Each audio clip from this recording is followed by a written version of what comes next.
इंजमाम उल हक ने सिर्फ एक मैच में कौमी टीम की क़यादत की। 2006 में खेला गया ये मैच पाकिस्तान ने जीता।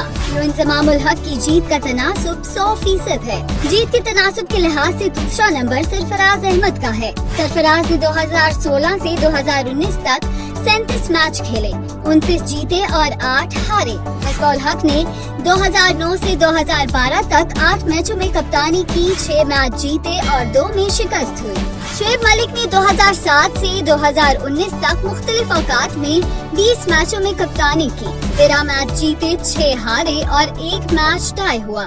5वां नंबर बाबर आजम का है, जो अब तक सबसे ज्यादा 51 मैचों में क़यादत कर चुके हैं।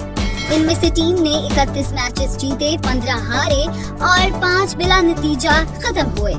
यूनुस खान ने 8 मैचों में क़यादत की, 5 मैच पाकिस्तान जीता जबकि 3 में शिकस्त हुई। मोहम्मद हफीज ने 29 मैचों में कप्तानी की, 17 में पाकिस्तान को फतह मिली जबकि 11 में शिकस्त हुई, 1 मैच टाई हुआ। शाहिद अफरीदी ने 43 मैचों में क़यादत की, इनमें से 19 पाकिस्तान जीता जबकि 23 में शिकस्त हुई और 1 मैच टाई हुआ। शादाब खान ने 3 मैचों में कप्तानी की, 1 मैच जीता और 2 में शिकस्त हुई।